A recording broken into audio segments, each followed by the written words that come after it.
Hi everyone, and welcome to another marvelous video. So, we all saw just how insane Thanos was in the MCU's Phase 1. It literally took every Avenger and even Iron Man's life to finally stop him. But here's the thing, just because Thanos is gone, it doesn't mean the chaos is over. Not even close. Thanos left behind a legacy that's way bigger than himself, from his twisted family tree to his powerful kids who've caused destruction all over the universe. And in the comics, some of his offspring are even scarier than he ever was. Today we're diving into the entire family tree of Thanos. The cosmic madness runs deep, so let's get into it. But before we go into our explanation, we have a very small request. If you like our content, please support us by subscribing to our channel. This is a small click for you, but for us it means a lot. Thank you. Let's begin.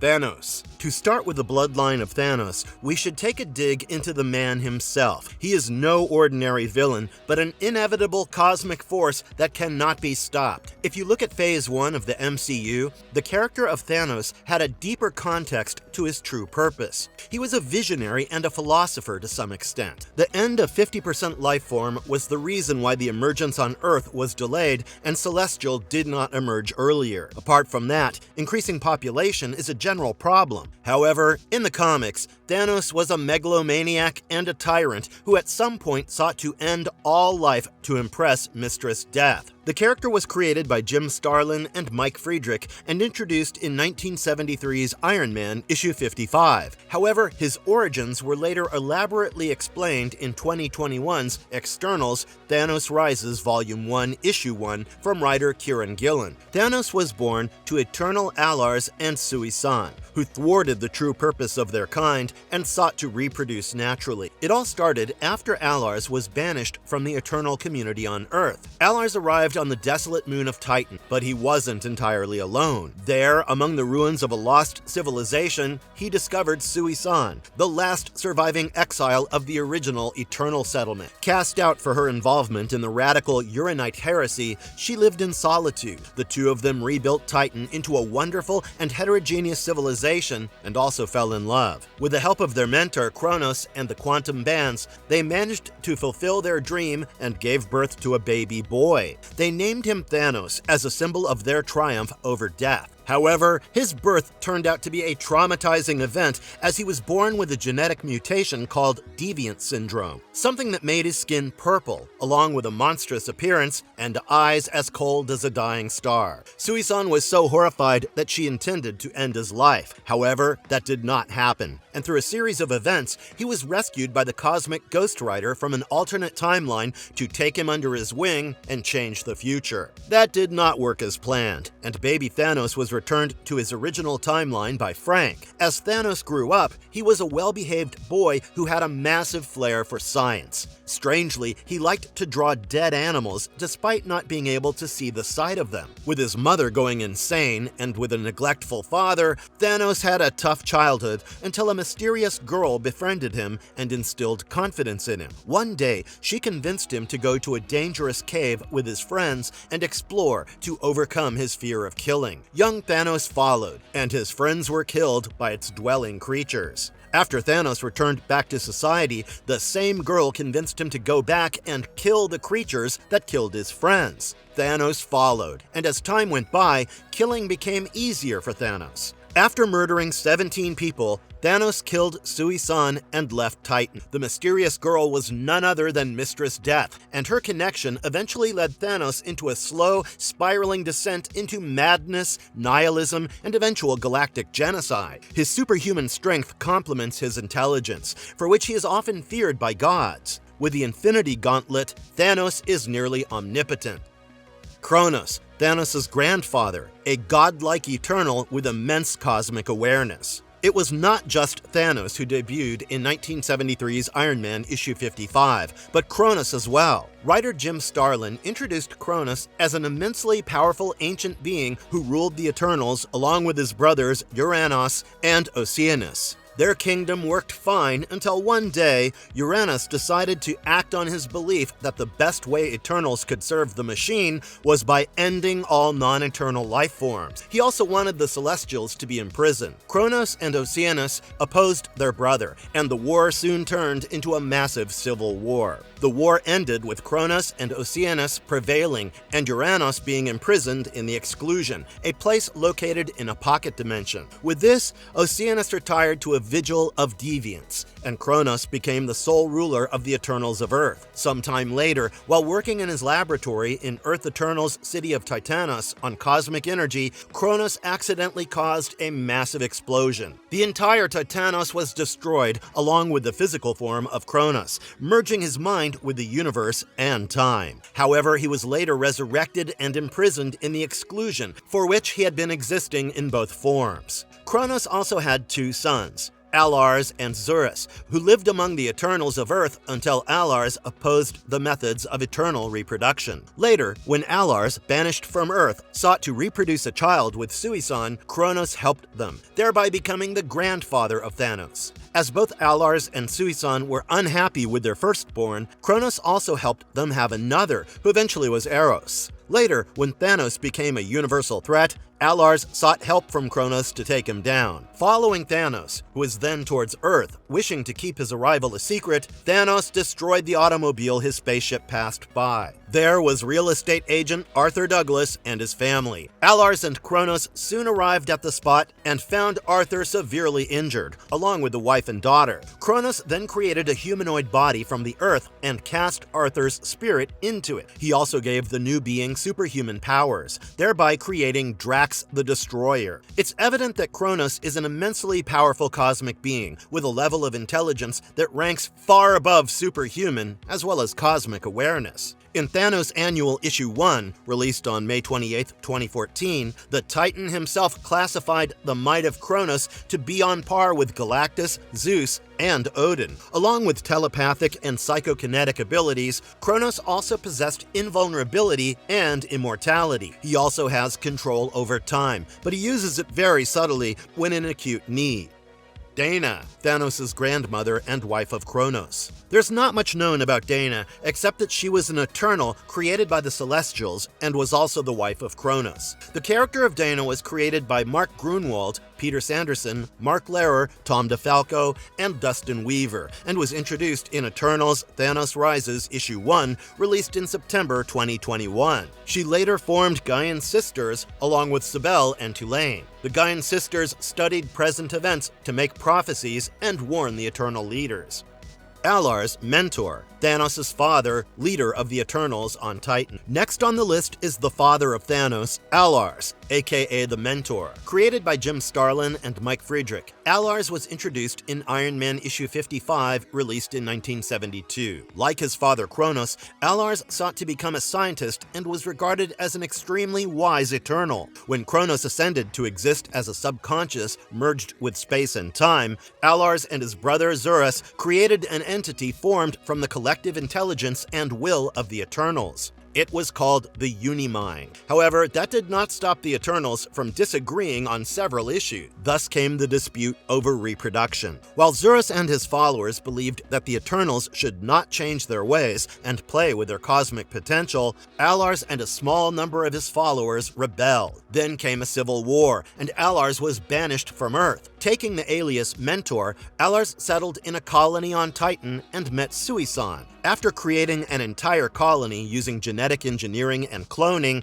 the two also gave birth to two natural-born sons. As mentioned earlier, when Thanos killed his mother, Son, and left Titan, Mentor could not believe that his son had grown up to be a menacing murderer until one day when Thanos used his pirate fleet to bombard Titan, making Mentor the only survivor of the onslaught. He tried to kill Thanos, but could not execute it. Allars once again rebuilt Titan, but only for his son to return and conquer it. Finally, Allars sought help from Kronos, who created Drax to become the arch-nemesis of Thanos. In what whatever way possible, Allars helped Marvel heroes and other characters withstand Thanos and even defeat him. Allars was eventually killed by his son Thanos, after which he was resurrected on Earth in the Exclusion. However, that was not it, as at some point when Thanos had become the Prime Eternal of Earth, he went to the Exclusion and stole information from his mind. The character of Allars has been shown as a calm character, taking the side of what is right, but being an Eternal, he's immensely powerful. From superhuman strength to immortality,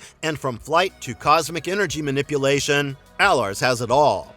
Son, Thanos' mother, last survivor of the Uranos faction of Eternal. Introduced in 1973's Iron Man issue 55, and later enriched in 2021's Eternals Thanos Rises issue 1, Son was the mother of Thanos, and also one of the last followers of the Uranos. Yes, during the first civil war amongst the Eternals, Son was on the side of the Uranos and was banished from Earth, the leader himself. The exiled Eternals took refuge on the planet Uranos and conquered the Kree outpost present. Soon, Uranos planned on launching an attack on Earth to exact his revenge, but not all of them agreed. Some stayed behind to raise their colony on Uranos, while Uranos himself, along with a few of his followers, including Son, began their journey towards Earth. However, their spaceship was attacked and destroyed by a Kree fleet investigating the invasion of their outpost on Uranos. Leaving Son and Uranos, only 5 Eternals were alive, and they settled on Saturn's moon Titan. They created their colony, but the Titanians fell into their warlike tendencies and unleashed a massive civil war, which Son managed to survive. She lived in isolation for many years until Allars arrived. Together, they gave birth to Thanos, and Son was so terrified that she wanted to kill the baby instantly. She needed another child whom they named Eros. Later, as we know, Son killed Thanos,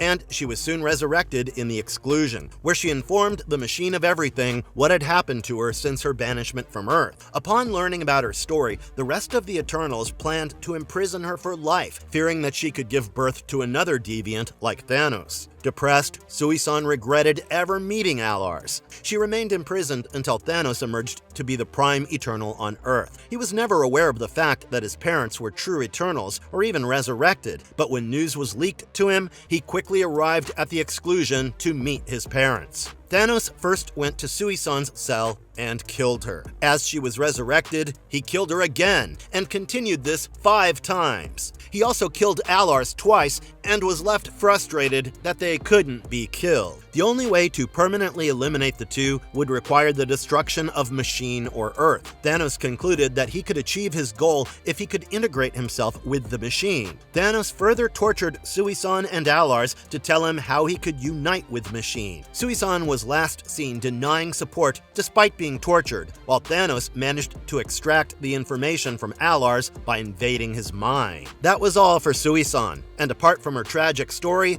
she was a powerful Eternal with all powers resembling them.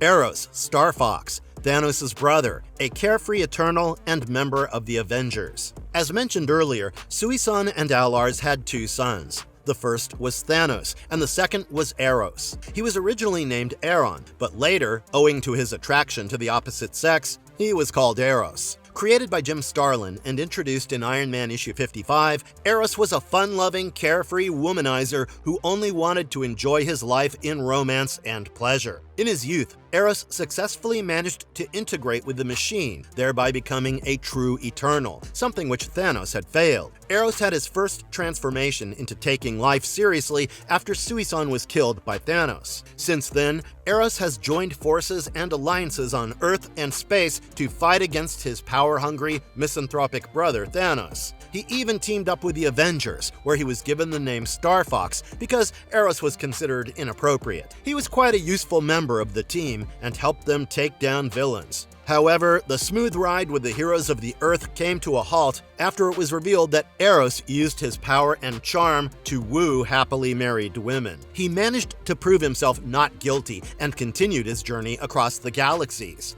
At some point during a confrontation with Thanos, a version of Rick Jones from another reality, he was injured in the neck with the Spear of Destiny, a wound that could not be healed. There were several other incidents where Star Fox made narrow escapes from trouble and death. He is an Eternal, and hence a certified uber-strong character in the Marvel Universe. His eternal physiology granted him a wide array of powers, along with a few unique ones of his. One of Eris's unique powers was the ability to create emotional bridges between two people, making them experience each other's feelings. Apart from this, Eros could manipulate gravity and teleportation, along with various other psionic abilities.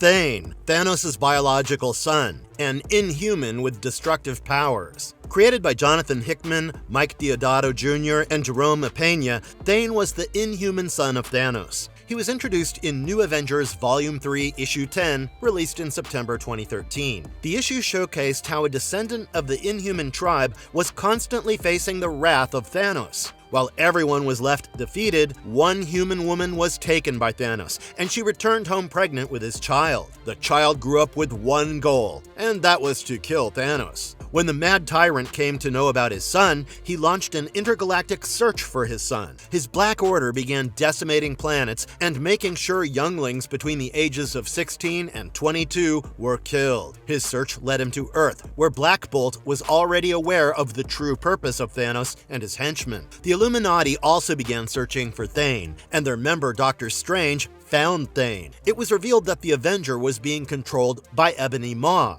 After an immense battle, Thanos managed to escape with the help of Proxima Midnight, while Ebony Maw took custody of Thane, promising to make him something worse. Thane continued his wrath on the universe. His journey ended abruptly after his attempt to take over the Black Quadrant. There, a coven of ancient witches managed to take away Thane's power, leaving him defenseless. At the prison, he was befriended by Trico Slatterus, the champion of the universe. The twist of events began when Death took to Thane's aid and helped free him from his imprisonment in exchange for killing Thanos. Thane allied with Star Fox and Nebula to execute a plan to kill Thanos, which included stealing a Phoenix egg from a Terrax warship. His true motive was to become the new host for the Phoenix Force, and when Nebula learned about it, she immediately killed Thane. But the process only allowed the Phoenix Force to possess Thane. Days later, Thane, along with Death, confronted Thanos, and Death used the Phoenix-empowered Thane to cause death and chaos across the universe. Thanos, aided by Star Fox and Nebula,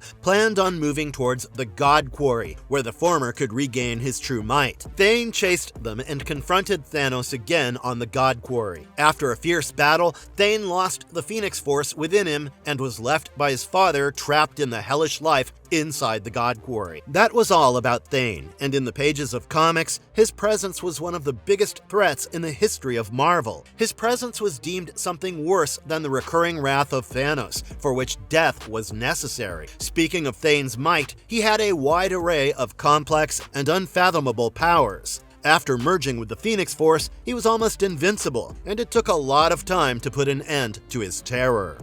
Rot, a cosmic entity born from Thanos and Death's energy. The next character on our list is the outcome of Thanos and Death. Yes, as mentioned in Avengers Celestial Quest Issue 8, released in May 2002, when Thanos had died, his energy merged with that of Death and created Rot, a moving void of nothingness. The entity was a creation of Steve Englehart and Jorge Santamaria, and introduced in the 5th issue of the same comic series. After coming into existence, Rot was so tiny that it was left unnoticed by everyone, including Death. As it consumed objects around itself, it began growing in size. When Death noticed its presence, she also discovered that she had no control over it, as the entity was both living and dead. Meanwhile, two pirated Raptra and Koi were being chased by Reptile and Primo, minions of Thanos. The two pirates found Rot and considered it to be the best place for them to hide. The Avengers also spotted the being, and according to Mantis, Rot would soon eventually grow and consume the entity Eternity, and hence had to be stopped. While all this happened, Allars, aka Mentor, was killed by him. Vision, Mantis, Thanos, and his minions were swallowed by Rot, and all their attempts to get free were futile. Thor and Scarlet arrived as well, and together with Reptile and Vision, managed to stop Rot. After all wasted attempts, Death arrived with the knowledge of destroying Rot. She, along with Thanos, managed to dissolve their mysterious offspring once and for all. Nebula, alleged, claims to be Thanos' granddaughter, though unproven. When it comes to Thanos and his family, his adopted children are certainly the most promising ones in the Marvel Universe. One of them was Nebula. Created by Roger Stern and John Buscema, Nebula was introduced in Avengers issue 257, released in April 1985. She was born to the Lufamoid warlord Zor, and after his death was adopted by Thanos. Much like what was shown in the MCU, she had a sister, Gamora, whom Thanos preferred more, leading to growing hostility between the two. It's indeed that her schemes never have a fruitful ending. A short time before Thanos was permanently transfixed between life and death, his alleged granddaughter Nebula sought to conquer the Skrull Empire. Unfortunately, while she was teleporting her station out of the solar system, Monica Rambeau, aka Captain Marvel, was warped into it. Monica had no clue how to get back home and played along with Nebula in conquering the Skrull Empire. However, she was in reality helping the Skrulls evacuate the outpost which Nebula was about to destroy. Nebula's plans were further thwarted when the Avengers, locating their missing member Monica, arrived at the scene. However, Nebula still managed to destroy the Skrull outpost and planet Xander, after which the Beyonder teleported Nebula and her crew out of the galaxy. Nebula was often tortured by Thanos ruthlessly. At some point, Thanos torched her body and left her on the verge of dying in Sanctuary. Thanos had the Infinity Gauntlet and fought all kinds of beings while Nebula hovered around. Only after Thanos defeated the Eternity and left his body did Nebula take control over the Infinity Gauntlet and restored herself to full strength, and even achieved omnipotence. Later, Adam Warlock managed to take it away from her, following which Firelord and Star Fox took Nebula under their custody. Processing and using the Infinity Gauntlet took a heavy toll on Nebula's body and mind. After being freed from her cell on Titan by Geodor, she was taken to Dr. Mandibus. In order to restore her to her former mental capacity and physical form, Mandibus replaced several body parts with cybernetic enhancements. These bionic upgrades granted her extraordinary physical abilities, along with advanced technical enhancements, far surpassing what she could previously achieve. Her bionic arm could lift an enormous load and worked as an energy caster and projector. During the fight between Thanos and Thane, Nebula was also present and later struck in the God Quarry. After staying there for a considerable amount of time, when she finally escaped, she was met by the trio of witches that guarded the coven. They informed her that Gamora had killed Thanos after creating a new weapon. Nebula next kidnaps the dwarf Urzul and forces him to make an axe with teleporting ability. However, later, when the same axe had to be repaired, Urzul tampered with it, teleporting Nebula to somewhere unknown and unpleasant. Despite her failures, at some point she had gotten the opportunity to end her rival Gamora, but when she took the shot, Star-Lord jumped in between and took the hit. Gamora, adopted daughter, last survivor of the Zenhuberus and skilled assassin. Next we have the fiercest female warrior in the universe, Gamora. She made her first appearance in Avengers issue 257, released in April 1985, and was the creation of Roger Stern and John Buscema. She was from an alternate future, Earth 7528, and was born to a peace-loving alien humanoid race, the Zenhuberus, who were wiped out by a zealous religious leader after seeking to establish a galaxy-wide empire called the Universal Church of Truth. All this happened when she was 13, and fortunately for her, Thanos was then looking for a way to kill the church's objectives when he adopted her, hoping that someday she could be an embodiment of death like him. Thanos brought her to Earth 616, 2 decades earlier, to the annihilation of her people. Over time, the bond between Thanos and Gamora flourished. They fought several battles together, and Gamora was very loyal to her father. Thanos later used his advanced technology to endow Gamora with cybernetic enhancements. However, that did not change Thanos from being the ruthless being he is. At some point, Gamora was sent to an alien planet to kill a specific target. She failed and presented an already dead corpse before Thanos to trick him. Thanos soon found it out and decimated the entire planet for her mistake. One of Gamora's most traumatic events was when she was the age of 15. She had been on a trip with Thanos to a planet. Despite the warnings, Gamora sought to venture out of the planet all by herself and was attacked by a group of thugs. Despite being highly skilled, she was overpowered by their numbers. The thugs injured her severely and even gang-raped her. After being rescued by Thanos, there were further upgrades done to her body by him, which made her as strong as Adam Warlock. She also developed a healing factor and the ability to resist reality warping. However, with time, Gamora soon realized the ways of Thanos were indeed evil and began questioning her purpose in life. Later, when she came to know that Thanos had plans for destroying the universe as a sacrifice to death, she was horrified and tried to kill him. It resulted in Gamora being slayed by Thanos, following which Adam Warlock arrived and managed to capture her consciousness in the Soul Gem. Gamora's spirit stayed within the Soul Gem until the Infinity Gauntlet crisis. As part of a bold plan to stop the Mad Titan from annihilating the universe, Warlock projected the souls of himself, Gamora, and Pip into 3 dead bodies. Using his powers, he reshaped their broken forms into new, enhanced versions of their former selves. At some point, when she felt she had no purpose in life, she joined the Guardians of the Galaxy reluctantly. Initially, she didn't trust them much, but with time, she found her purpose within them, and they became a family.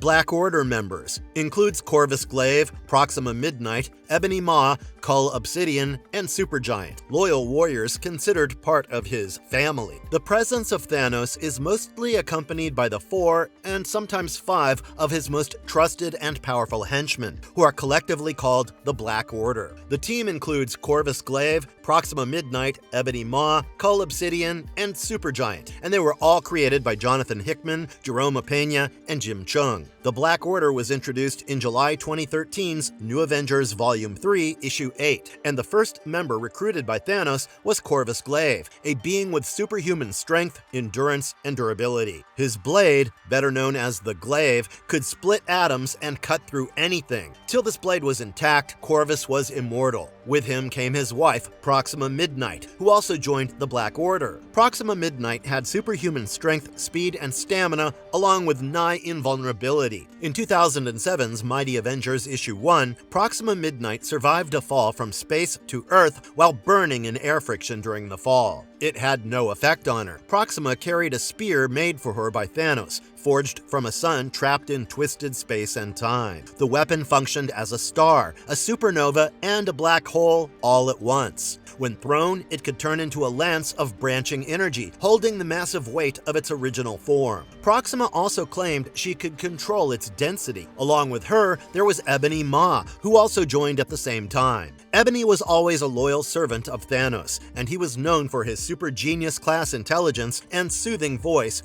which could take hold of a person's thoughts and take control over them. It's unknown why he never tried that on Thanos, but he certainly succeeded in molding Thane to his whims. Ebony Max also possessed telekinesis, teleportation, and the ability to generate fireballs from his hands. Black Dwarf was another member to join the Black Order, and he was the younger brother of Corvus Glaive. He was more like the brute strength of the team and possessed unbelievable durability. On one instance, he managed to withstand attacks from Ronan, Super Skrull, and Annihilus all at the same time without even flinching. Supergiant was the next member, and she was a mentally unstable omnipath and telepathic parasite who sought out intellect and devoured it. With these 5 indestructible beings, Thanos conquered planets and galaxies. It was only Ego, the living planet, that managed to oppose them to a stalemate.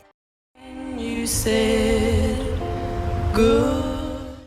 Earth Eternals. Cousins like Icarus, Circe, Ajax, Athena, Sprite, and Druig. Next on the list, we have the Earth Eternals, who are in a way cousins to Thanos, since he was born out of an Eternal as well. Stretched across different story arcs, they have been essential to the very survival of Earth and its well-being. Druig, however, was a power-hungry schemer who sided with Thanos after he became the prime Eternal of Earth. Eternals have special powers because their bodies hold cosmic energy, and they can control every part of themselves at the smallest level. This gives them many superhuman abilities that grow stronger with training. They don't age, don't get sick, and are almost impossible to destroy. If they do get hurt, they can heal quickly or even come back to life through the machine. They can fly at high speeds by controlling gravity, teleport, and also lift enormous weights without any trouble. The Eternals can create illusions, change matter, and shoot energy from their eyes or hands. The Prime Eternal can create a Unimed, a powerful mental form made by joining several Eternals together into one being. It takes at least 7 Eternals to create one. Apart from this,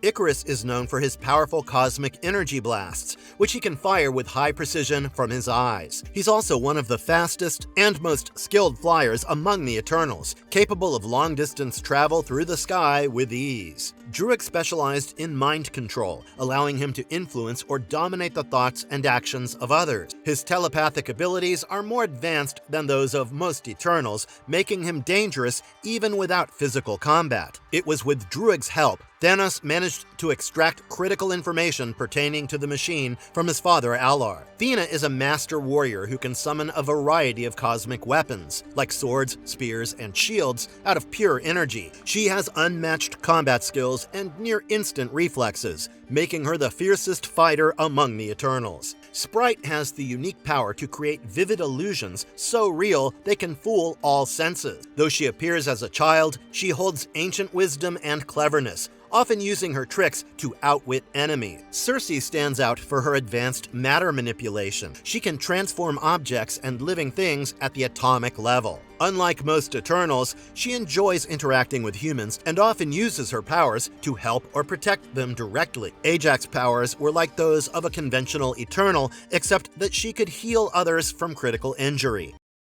Marvelous verdict. So we've finally come to the end of our video, and we hope you liked our content. Thanos and his family are prominent forces in the universe, and let us know in the comments section, who do you think is the strongest amongst them? Thank you for watching the video till the end, and stay tuned for the next Marvelous video. And if you liked our content, don't forget to leave a like and subscribe to us if you haven't already. Have a good one, be safe. Thanks everyone.